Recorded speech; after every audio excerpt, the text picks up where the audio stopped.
He was certain she sacrificed the child for her career. One meeting at a pediatric clinic shattered the lie he had built his life on. Evan Blake believed that control was the only real form of security. It was what had carried him from a modest internship to the office on the top floor, from uncertainty to authority. At 38, he was the CEO everyone quoted, the man with neatly combed blonde hair, sharp blue eyes behind flawless glasses, and a reputation for decisions that never wavered. 5 years ago, he had made one of those decisions. Lily Carter had stood in his office that evening, sunlight fading behind the glass walls, the city glowing below them. She had been nervous but composed, her hands folded carefully in front of her, her voice steady when she told him she was pregnant.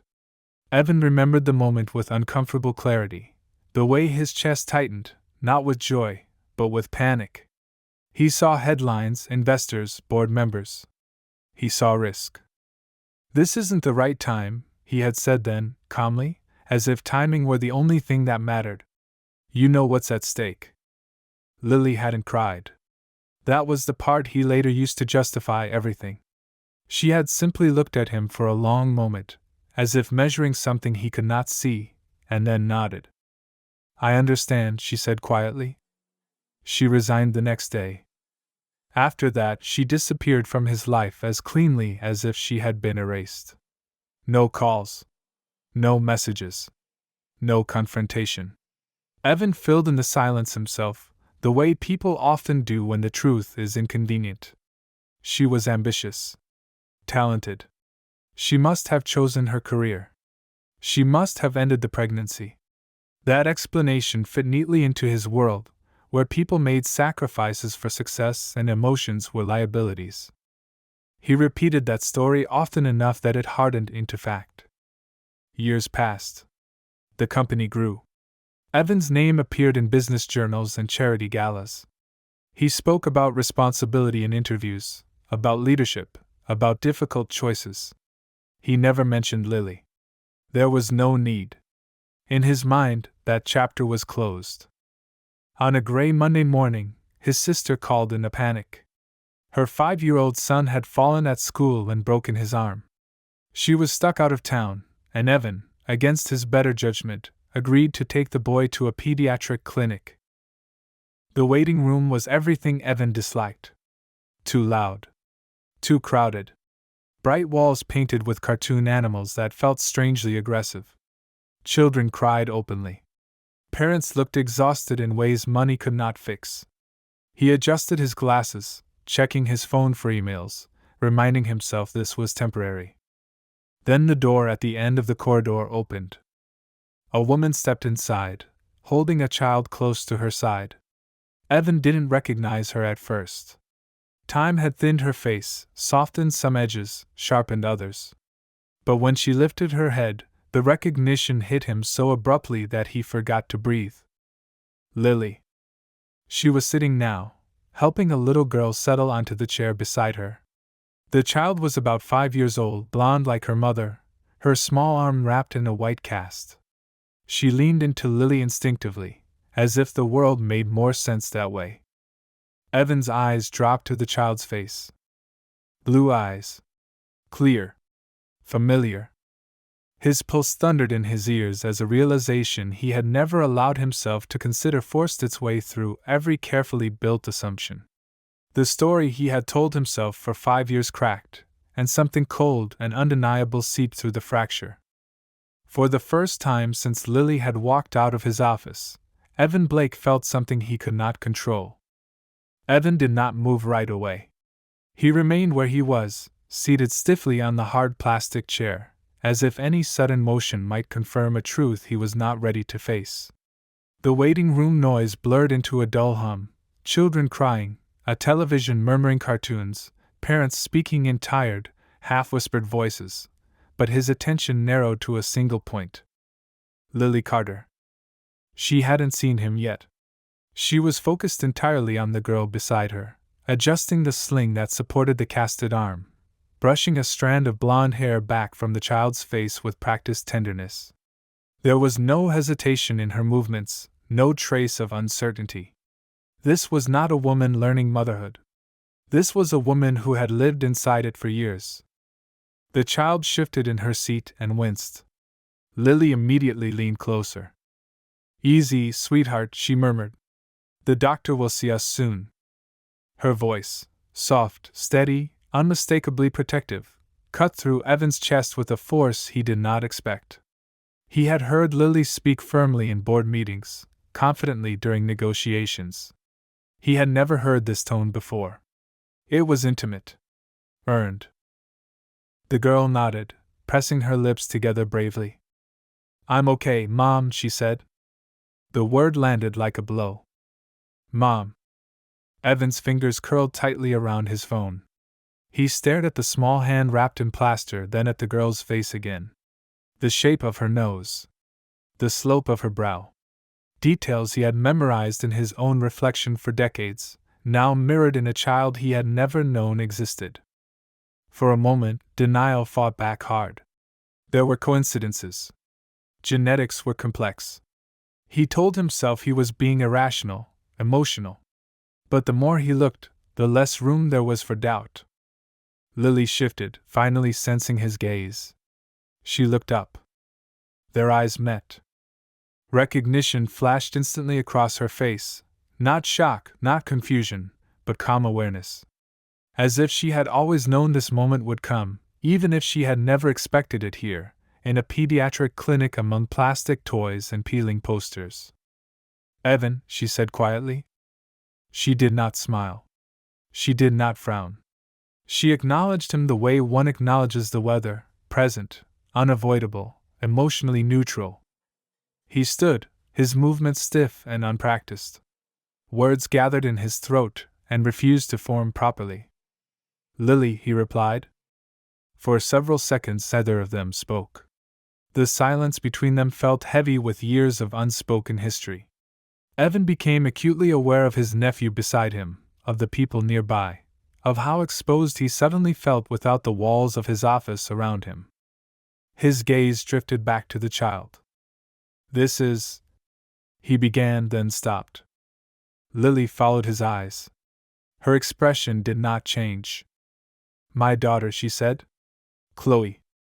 The name echoed painfully in his mind. Daughter. Not child. Not girl. Daughter. "How old is she?" he asked, though the answer had already settled in his bones. 5, Lily replied. 5 years. The same number that marked the space of Lily's disappearance from his life.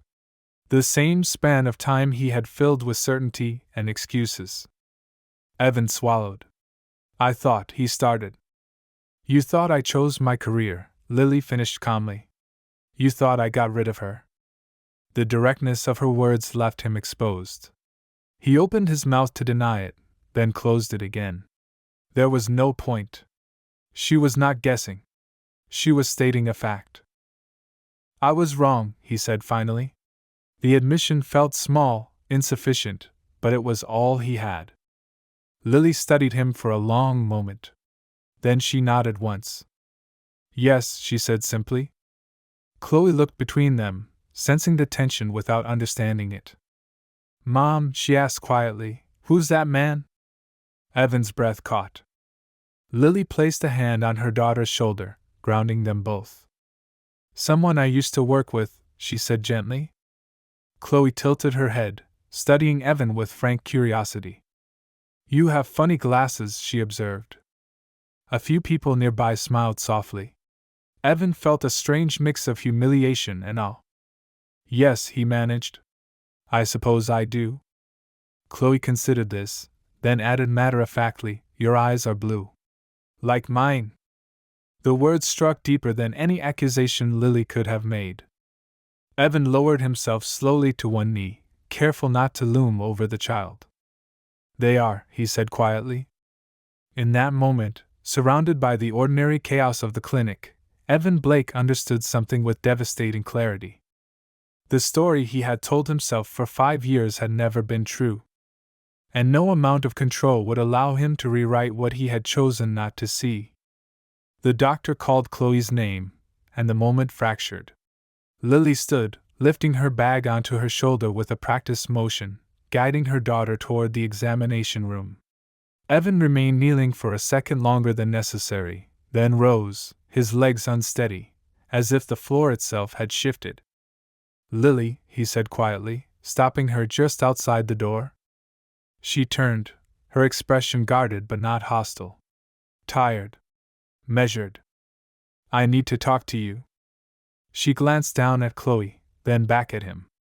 "Not here." "I understand," Evan said quickly. "After. Please." Lily hesitated. He saw calculation in her eyes, not indecision. She was assessing risk, not emotion. 10 minutes, she said at last. "While she's with the doctor." Evan nodded, relief tightening his chest. They sat again, this time farther from the noise, near a window streaked with fingerprints and winter light. Evan folded his hands together, then unfolded them, uncertain what to do with his body now that power meant nothing here. "I didn't know," he said again, hating how weak the words sounded. Lily leaned back in her chair. "You keep saying that as if it changes the outcome." He winced. "I know it doesn't. But it matters to me that you understand. I truly believed you made a different choice." She studied him carefully. "And that made it easier for you?" "Yes," he admitted. "It did." For a moment, Lily said nothing. Her gaze drifted to the closed door of the examination room, where muffled voices carried through the wall. When she spoke again, her voice was calm but stripped of softness. "When you told me you weren't ready," she said, "I didn't ask you to be a father. I asked you not to disappear." Evan closed his eyes briefly.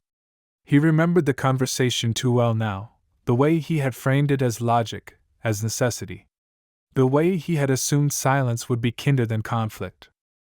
"I was afraid," he said, "of losing everything." "And I lost everything anyway," Lily replied.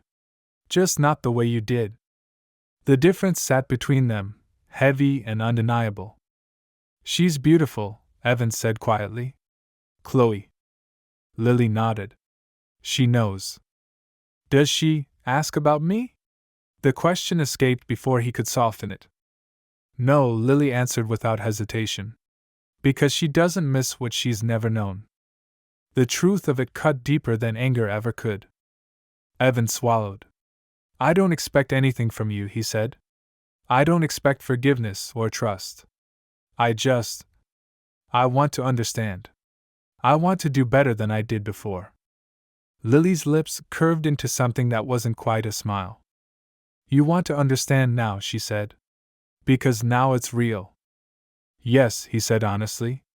"And because now I see what my assumptions cost." She considered him in silence. Evan realized then how unfamiliar it was to be evaluated without leverage, without advantage. He had nothing to offer her that she wanted, no promotion, no security she hadn't already built herself. "Understanding doesn't make you entitled to her life," Lily said finally. "Or mine." "I know. But," she continued, "it doesn't disqualify you from responsibility either." Hope stirred in his chest, cautious and fragile. Before he could respond, the door opened. Chloe stepped out, her cast freshly reinforced, her face serious until she spotted her mother. "Mom," she said, relief brightening her features. "I was brave." "I know you were," Lily said warmly, kneeling to kiss her hair. Chloe's eyes flicked to Evan. She studied him for a second, then walked closer, holding up her cast. "Look," she said proudly. Evan crouched again, instinctively. "That's very impressive." She beamed. "The doctor says it will come off soon." "That's good news," he replied. Lily watched the exchange carefully. Not to interrupt, but to remember. As they left the clinic together, walking toward the exit where winter light spilled across the floor, Evan understood something fundamental had changed. He had spent years believing the past was settled. Now he knew it had simply been waiting, for truth, for courage, and for the moment when he would no longer be able to look away. They met again 2 days later, not by chance this time. Evan waited outside a small cafe across from the clinic, unsure whether Lily would actually come. He had replayed their brief conversation in his mind so many times that the words had begun to blur, but one thing remained clear: she had not closed the door completely. For someone like Lily, that alone meant something. She arrived right on time, Chloe's small hand wrapped in hers, the white cast already decorated with uneven blue stars. Lily looked different outside the sterile light of the clinic, more grounded, less guarded, though the caution never fully left her eyes. Evan stood as they approached, suddenly uncertain of how formal or informal he was allowed to be. "We can't stay long," Lily said before he could speak. "Chloe gets tired easily." "Of course," Evan replied quickly. "Thank you for coming." Chloe looked up at him, then at the cafe sign. "Do they have cookies?" she asked. Lily almost smiled. "We'll see." They chose a table near the window. Evan ordered tea for Lily, hot chocolate for Chloe, and black coffee for himself, though he barely touched it. He watched as Lily helped her daughter settle, adjusting the sleeve around the cast with automatic care. Every movement spoke of routine, of years spent managing small crises alone.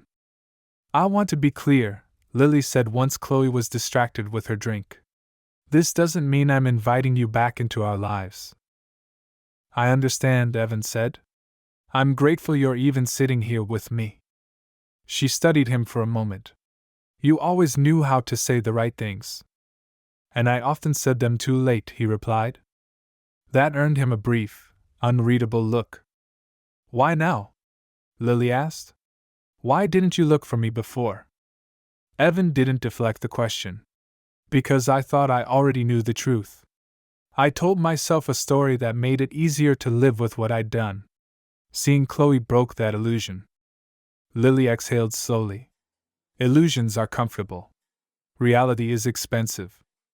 Chloe suddenly looked up from her cup. "Mom, he talks funny." Evan blinked. "Funny?" "Like my teacher," she explained seriously. "All serious." Lily couldn't help it, she laughed softly. The sound surprised all three of them. Evan smiled, tentative but genuine. "I'll work on that." The moment passed, light but meaningful. Then Lily's expression shifted back to something firmer. "You should know something," she said. "I didn't stay silent because I was waiting for you to come back. I stayed silent because I didn't want Chloe growing up in uncertainty." "I know," Evan said. "And I won't disrupt her life." "What does that mean to you?" Lily asked. "Because disruption doesn't always look dramatic. Sometimes it's promises. Sometimes it's inconsistency." He nodded. "It means I don't show up unless you allow it. And if you ever decide I shouldn't anymore, I respect that." Chloe slid off her chair and walked over to him, inspecting his glasses closely. "You look smart," she declared. Evan laughed quietly. "I hope so." She pointed to his face. "You have lines here." She traced the air near his eyes. Lily tensed instinctively, ready to intervene, but Evan remained still, letting Chloe explore without reaching back. "That happens when you think too much," he said. Chloe nodded solemnly, as if this confirmed something important. When they left the cafe, Evan didn't try to walk beside Lily. He followed half a step behind, giving her space, watching as Chloe skipped ahead, tugging her mother forward. At the corner, Lily stopped. "I'm not promising you anything," she said again. "But you can come to the park with us on Saturday. Public place. Short time." Evan felt something loosen in his chest. "Thank you?" She met his gaze, steady and unromantic. "Don't thank me yet. This isn't about you. It never will be." "I know," he said. And for the first time, he truly meant it. As Lily and Chloe walked away, Evan stayed where he was, watching until they disappeared from view. He didn't feel victorious. He didn't feel redeemed. He felt something far more unfamiliar. Accountable. Saturday arrived with clear skies and a hesitant warmth that felt earned rather than promised. Evan reached the park early and immediately regretted it. Waiting had never been his strength. It left too much room for doubt. He stood near the entrance, hands in his coat pockets, watching families pass, parents pushing strollers, children racing ahead, laughter cutting through the air with careless ease. He felt like a visitor in a country whose language he did not speak. When Lily and Chloe appeared at the far end of the path, Evan's breath caught despite himself. Lily walked with the same composed purpose he remembered, but there was a looseness to her now, a grounded confidence that came from having survived what she once feared. Chloe skipped beside her, the cast on her arm now covered in colorful drawings, flowers, stars, a crooked heart. Lily spotted Evan and slowed. She didn't wave. She didn't smile. She simply adjusted Chloe's jacket and approached. "We can stay for 20 minutes, Lily said calmly. Chloe gets overwhelmed. "That's more than fair," Evan replied. "I appreciate it." Chloe eyed him suspiciously, then looked past him toward the playground. "Can I go on the swings?" she asked. "Yes," Lily said. "But I stay close." Evan stepped back instinctively, making space as mother and daughter moved forward. He followed at a distance, careful not to insert himself where he hadn't been invited. He sat on the edge of a nearby bench while Lily helped Chloe onto the swing, pushing gently, counting aloud in a rhythm that calmed them both. Chloe laughed. It was an unrestrained sound, high and bright, and Evan felt it in his chest like a sudden ache. He realized then that he had imagined this laughter before, not as a real sound, but as a possibility he had chosen not to pursue. After a few minutes, Chloe slowed herself and hopped down. She walked toward Evan, studying him with open curiosity. "Do you push swings?" she asked. "I can," he said carefully. "If your mom says it's okay." Lily watched them, her expression unreadable. Then she nodded once. "Slowly," she said. Evan stood, heart thudding, and approached the swing. He waited until Chloe climbed back on, until she nodded her own agreement. He pushed gently, barely enough to move the chains. "That's good," Chloe said. "Not too high." He smiled, relieved. "You're in charge." They repeated the motion several times. Evan matched her pace, adjusted when she asked, stopped when she hesitated. Lily remained nearby, arms crossed, eyes attentive, not interfering, but not relaxing either. When Chloe grew tired, she plopped down on the grass and began drawing shapes in the dirt with a stick.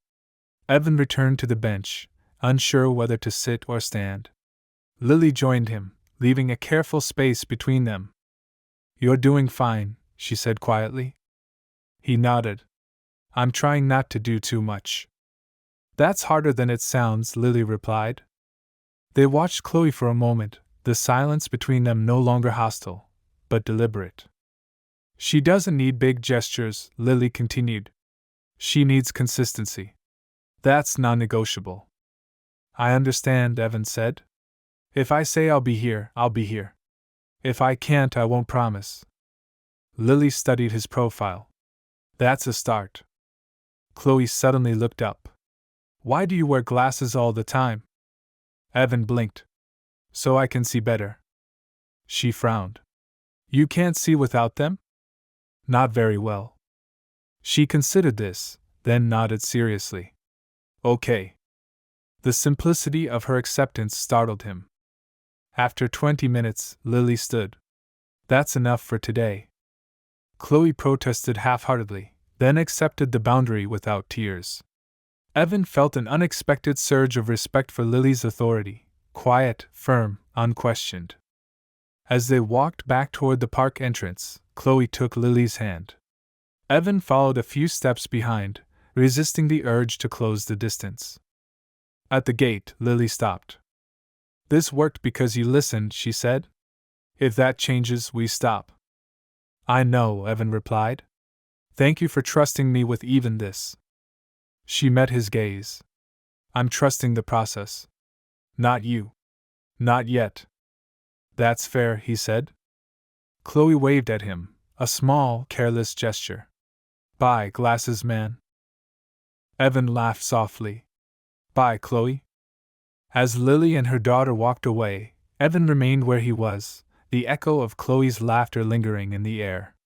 He didn't feel closer to forgiveness. He didn't feel redeemed. But he felt something solid take root, an understanding that presence was not about being seen, but about being steady. And for the first time, he believed he might be capable of that. The next weeks unfolded without drama, and that, Evan slowly realized, was the real test. There were no confrontations, no emotional declarations, no cinematic moments where everything suddenly made sense. There was only repetition. Showing up. Leaving on time. Saying less than he wanted to say. He came to the park every Saturday when Lily allowed it. Sometimes Chloe wanted to play. Sometimes she ignored him completely. Evan learned not to take either personally. He learned that trust with a child was not built through effort, but through reliability. You were there when you said you would be. You didn't push. You didn't disappear. Lily watched everything. She never hovered, never interfered, but her attention was sharp and constant. Evan understood that this was not suspicion, it was responsibility.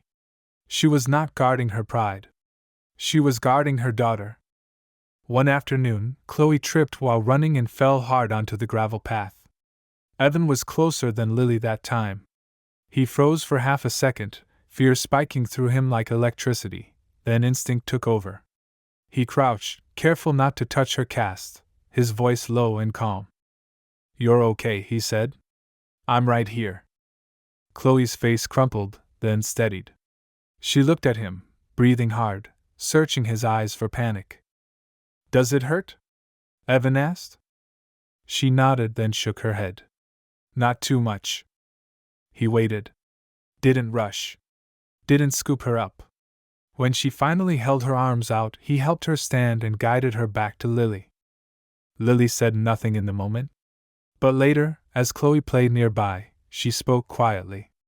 "You didn't overreact," she said. "That matters." Evan nodded. "I was scared." "So was I," Lily replied. "But you didn't make it her fear." That night stayed with him longer than any board meeting ever had. The first time Chloe called him by his name was accidental. She was telling Lily a story, gesturing wildly, and then Evan said, before stopping abruptly, eyes widening as if she had crossed a line. Evan looked up slowly. Lily's gaze met his for a brief, unreadable second. "It's okay," Lily said gently to Chloe. "You didn't do anything wrong." Chloe relaxed, satisfied. Evan felt something tighten in his chest, not joy, not pride, but a quiet gravity. Being named meant being real. A few days later, Lily asked him to walk Chloe home from daycare with them. It was a short distance, nothing extraordinary, but Evan understood the significance immediately. This was no longer neutral ground. This was routine. As they walked, Chloe chattered about her day, about a girl who took her crayons, about a boy who cried during nap time. Evan listened, responding when invited, laughing when appropriate.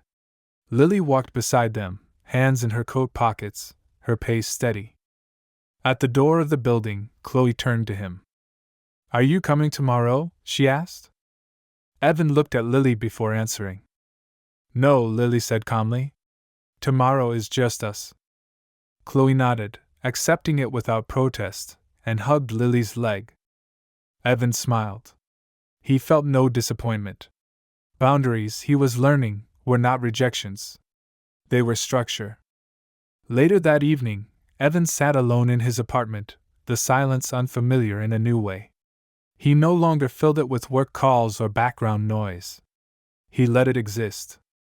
For the first time, he didn't feel like he was waiting for forgiveness. He was waiting for permission to keep proving himself. And he was beginning to understand that the waiting itself was part of what he owed. The first real confrontation did not come from Lily. It came from Evan's old life. It started with an email from the board, brief, carefully worded, wrapped in concern. They wanted to check in. They had noticed changes in his availability, his priorities, his public image. Someone had seen him at a park. Someone else had recognized Lily. Children, it seemed, were not as invisible as he had once believed. Evan read the message twice, then closed his laptop without replying. That evening, he met Lily and Chloe outside the apartment building as planned. Chloe ran ahead, dragging her backpack behind her, the cast now covered in new drawings from daycare. Lily walked more slowly, her expression thoughtful, as if she already sensed the shift in the air.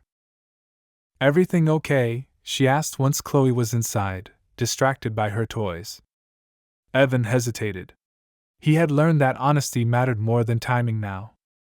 "My board knows about you," he said. "About Chloe." Lily's face didn't change, but her shoulders tensed almost imperceptibly. "And?" she asked. "They're concerned," he replied.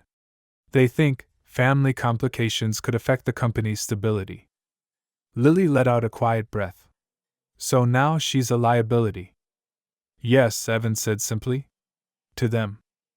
There was a long silence. Lily crossed her arms, not defensively, but protectively, as if Chloe were standing between them instead of down the hall. "And what do you think?" she asked.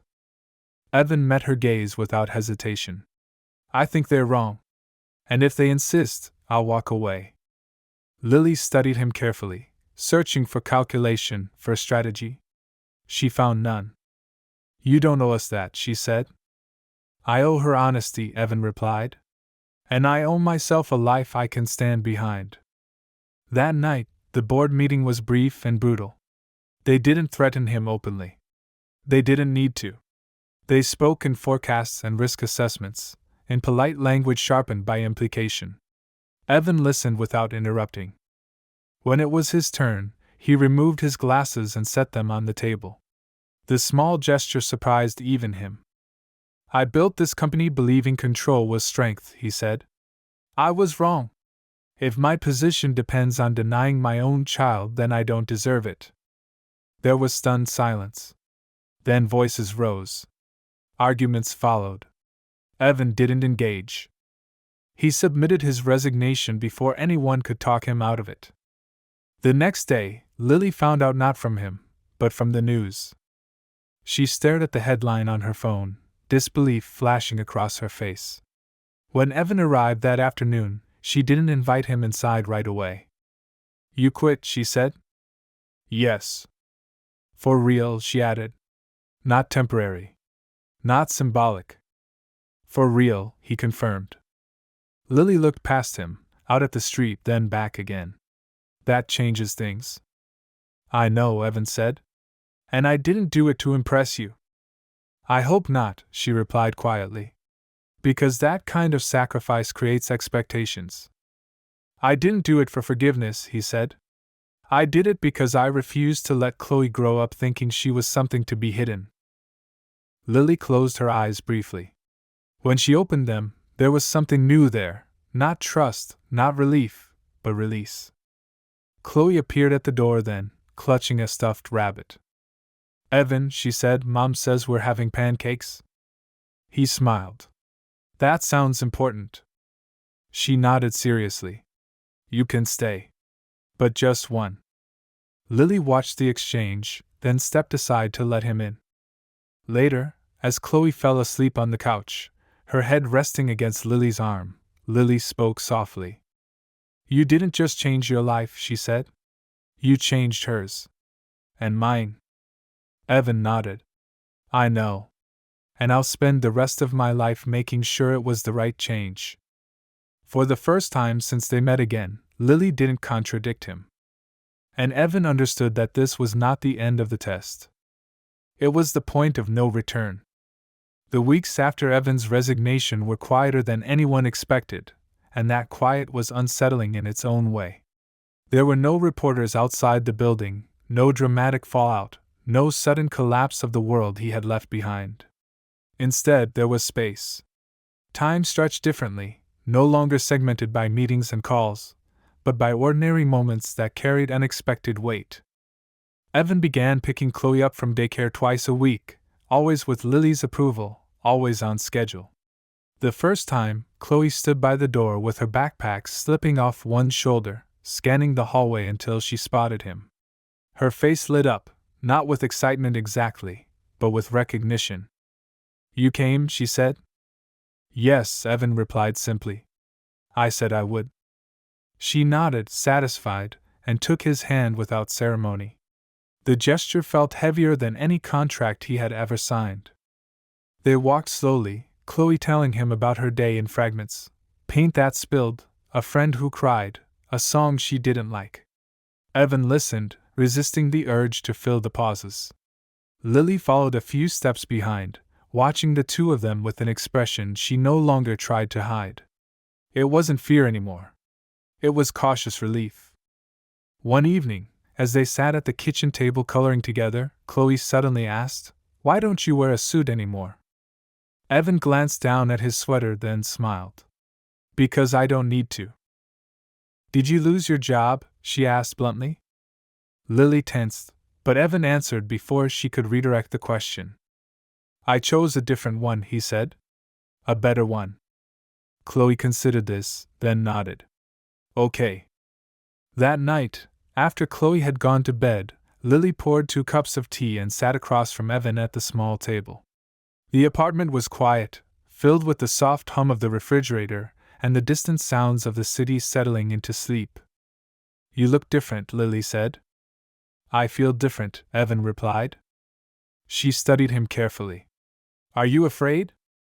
"Yes," he said without hesitation. "But not of the same things anymore." Lily leaned back, absorbing that. "I spent 5 years believing you would always choose power." "So did I," Evan said. "And I was wrong." There was a knock at the door then, unexpected, sharp. Lily stiffened instantly, instinct flaring. Evan rose slowly. "I'll get it," he said. At the door stood a man Evan recognized immediately, a former board member, face tight with irritation and something else beneath it, uncertainty. "You're making a mistake," the man said without greeting. "You could come back. We could fix this." Evan didn't hesitate. "No, you're throwing away everything," the man insisted. Evan glanced back over his shoulder. Chloe's bedroom door was closed, a soft night light glowing beneath it. "No," Evan said calmly. "I finally kept something." The door closed quietly. When Evan returned to the table, Lily was watching him differently now, not as a risk, not as a possibility, but as a presence that held. "You didn't even look conflicted," she said. "I was," Evan replied. "Once. Just not tonight." In the following days, something shifted in Lily as well. She began asking Evan's opinion, not about Chloe, not about decisions, but about small things. Paint colors. Weekend plans. Ordinary life. One afternoon, as Chloe napped on the couch between them, Lily spoke without looking at him. "I never planned to forgive you," she said. "I planned to survive you." Evan nodded. "That makes sense." "But," she continued, voice steady, "I didn't plan on you becoming someone new." He turned to her. "I didn't either." She met his gaze then, really met it, and for the first time since the clinic, there was no distance left to measure. Outside, the sun dipped lower, casting warm light across the room. Chloe stirred, murmuring in her sleep, and Evan instinctively adjusted the blanket over her without being asked. Lily watched the movement and felt something settle at last, not certainty, not perfection, but trust in motion. And she realized the most shocking truth of all wasn't that Evan had changed. It was that she was no longer afraid to let him stay. The change did not arrive with a single defining moment. It unfolded quietly, the way real endings and beginnings often do, without ceremony, without witnesses, without certainty announcing itself in advance. Summer came, slow and warm. Chloe's cast was gone now, replaced by a faint tan line she showed off proudly. She learned how to ride a bike with mismatched training wheels, insisting on trying again every time she fell. Evan ran beside her, breathless and laughing, his hands hovering just close enough to catch her if she tipped too far. Lily watched from the bench, arms folded, heart unsteady in a way that no longer felt like fear. "Don't let go!" Chloe shouted. "I'm not," Evan replied. He wasn't lying. One evening, after Chloe had fallen asleep sprawled across the couch with a book on her chest, Lily and Evan stood at the kitchen sink washing dishes together. It was an ordinary scene, unremarkable in every visible way. And yet Lily felt the weight of it. How impossible this moment would have seemed a year ago, how carefully it had been earned. "You know," she said quietly, "this wasn't the ending I imagined." Evan didn't look up. "Me neither." "But," she continued, drying her hands, "it's the first one that doesn't feel like I'm bracing for impact." He turned to face her then. "I don't want to rush anything," he said. "I don't need labels or guarantees. I just want to keep showing up. For her. For you. As long as you let me." Lily studied him for a long moment. She thought about the man who had once chosen certainty over courage. About the father who now chose presence over power, again and again, without applause. "You don't need permission to be her father anymore," she said finally. "She's already decided." As if summoned by the words, Chloe stirred and sat up, rubbing her eyes. "Why are you both whispering?" she asked sleepily. Lily smiled. "We didn't mean to wake you." Chloe slid off the couch and patted over, slipping her hands into theirs without thinking. "Are we all staying together?" she asked. The question was simple. The answer carried years of weight. Evan looked at Lily, not to ask, but to honor the choice she had always protected. "Yes," Lily said softly. "We are." Chloe smiled, satisfied, and leaned against Evan's side. He wrapped an arm around her, careful, steady. Lily stepped closer, not because she was pulled, but because she chose to. Later that night, after Chloe was tucked into bed and the apartment had gone still, Lily stood by the window watching the city lights flicker on one by one. Evan joined her, leaving a respectful space between them. "I spent years proving I could survive alone," Lily said. "I don't need to do that anymore." Evan nodded. "You never should have had to." She turned to him then, eyes clear, unguarded. "This doesn't erase the past," she said. "But it gives it meaning." He reached for her hand, not desperately, not urgently. She let him. Outside, the city moved on, indifferent and endless.